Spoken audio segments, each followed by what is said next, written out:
राम राम किसान भाइयों, मैं नितिन पवार। तो किसान भाइयों, चैनल को सब्सक्राइब जरूर करें क्योंकि इस पर खेती की आपको छोटी छोटी टिप्स मिलती रहेगी। और शेयर जरूर करते रहे वीडियो को। तो किसान भाइयों, जैसे कि आप देख रहे हो, ये सरसों का खेत है। ये देखो आप, पूरा का पूरा ये 5 बीघे सरसों का खेत पूरा। ये 3 बीघे का हिस्सा पड़ला, 2 बीघे का ये वाला। तो किसान भाइयों, इस जो सरसों की जो ये बुआई हुई थी, ये अब से 20 दिन पहले हुई थी। 20 से 22 दिन का ये खेत हो चुका है बुआई का। तो इसमें किसान भाइयों, हमने कोई खरपतवार के लिए कोई दवाई इस्तेमाल नहीं करी थी। इसमें थोड़ा बहुत मोथा या 1-2 घास और अदर जम रहा है।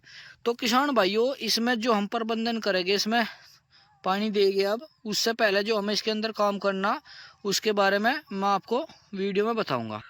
और इसके बाद जो पानी के साथ इसमें हम खाद वगैरह डालेंगे, वो उसके बारे में मैं आपको पूरी जानकारी दूंगा कि हमें इसके अंदर क्या डालना चाहिए और क्या नहीं। तो किसान भाइयों, जैसे ही हमारा खेत 20 से 22 दिन का हो जा, और हमें अपने खेत के अंदर 25 से 30 दिन के बीच में जो हम रखते हैं अपना खेत, उसके अंदर हम पहला पानी इसमें सरसों खेत में लगाते हैं।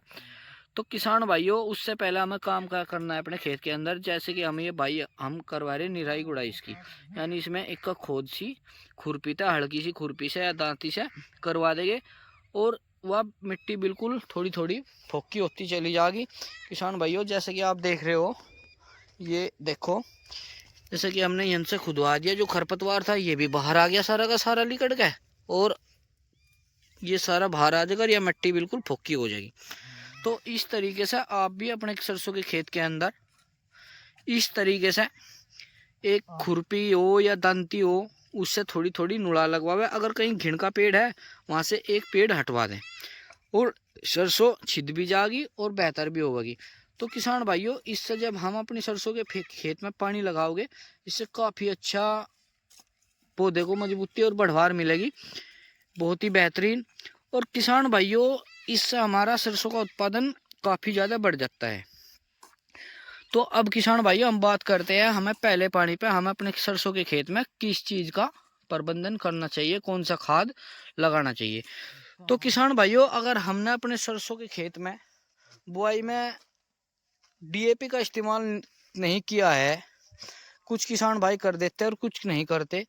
तो किसान भाइयों, अगर जिस किसान भाई ने अपने खेत के अंदर डीएपी का इस्तेमाल नहीं किया है, तो वो अब किसान भाई अपने खेत के अंदर पहले पानी पे डीएपी का इस्तेमाल करें।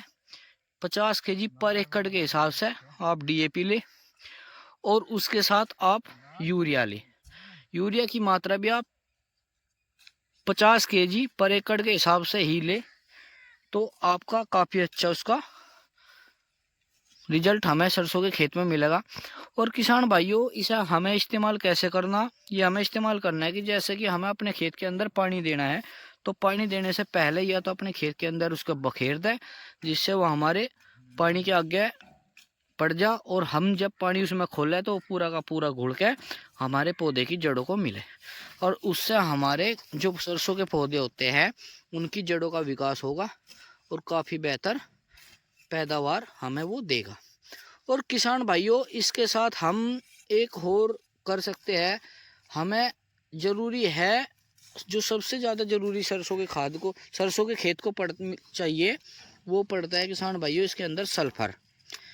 आप डीएपी ले लीजिए 50 केजी पर एकड़ के हिसाब से। 50 केजी पर एकड़ के हिसाब से 1 बोरी या 1-1.5 बोरी भी आप यूरिया की ले सकते हो। और उसके साथ में आप किसान भाइयों 2 किलो पर बीघे के हिसाब से, यानी 10 केजी पर एकड़ के हिसाब से आप उसके साथ सल्फर ले लीजिए, जिससे आपकी सरसों की फसल काफ़ी अच्छी हो और पैदावार दोगुनी हो।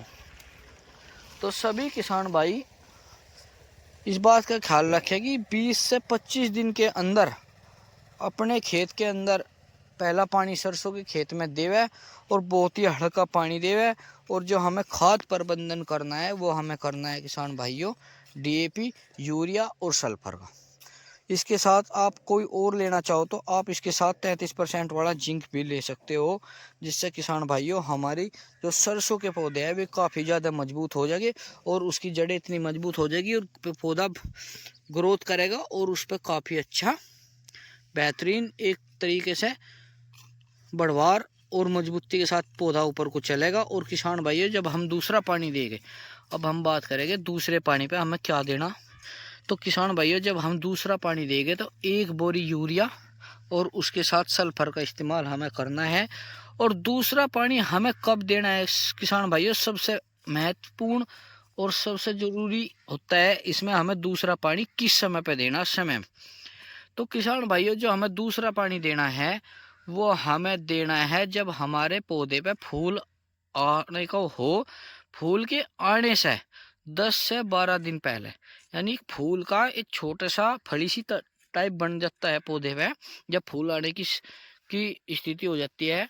तो जब हमारा फूल आने से 10 या 12 दिन पहले अपने खेत के अंदर एक हल्का पानी, बहुत ही हल्का पानी दे और उसके साथ नाइट्रोजन और सल्फर का इस्तेमाल करें। क्योंकि किसान भाइयों, उस समय पर सबसे ज़्यादा ज़रूरी हमारे पौधे को पोषक होते हैं और सबसे ज़्यादा ताकत की ज़रूरत होती है दूसरे पानी पर, जब हमारा पौधा फूल बनाना स्टार्ट कर दे। और इतना ध्यान रहे किसान भाइयों, पानी ज़्यादा ठाड़ा ना हो और यूरिया भी बिल्कुल ज़्यादा ना हो, जिससे हमारा पौधा बिल्कुल हरा भरा खड़ा रहे और हमारा फूल उस पर कम आवे। इस बात का बहुत ज़्यादा ध्यान रखना। क्योंकि किसान भाइयों, अगर पौधा भी घना ज़्यादा मजबूत हो गया और हरा भरा रहा तो हमारे पौधे पे फूल की मात्रा जो होगी वो बहुत कम होगी और उससे हमारा उत्पादन भी कम होगा। तो किसान भाइयों, हमें जो दूसरे पानी पे नाइट्रोजन का इस्तेमाल करना है वो करना है 25 केजी पर एकड़ के हिसाब से। 25 केजी पर एकड़ के हिसाब से हमें करना है नाइट्रोजन का इस्तेमाल। और 2 किलो पर बीघे के हिसाब से 10 केजी पर एकड़ के हिसाब से हमें करना है सल्फर 80% वाले का इस्तेमाल। और किसान भाइयों, इससे हमारे पौधे पे काफ़ी अच्छा फूल आओगा और फूल ज़्यादा होगा तो फली भी ज़्यादा आओगे और उत्पादन ज़्यादा बेहतरीन होगा और हमारी पैदावार काफ़ी अच्छी होगी। तो इस डोज से किसान भाइयों, इस तरीके से आपकी जो सरसों की पैदावार है वह 3 से 3.5 कुंटल तक पहुंच जाती है। तो सभी किसान भाई, अगर जानकारी बढ़िया लगी हो तो वीडियो को शेयर करें और चैनल को सब्सक्राइब जरूर करें। राम राम, धन्यवाद।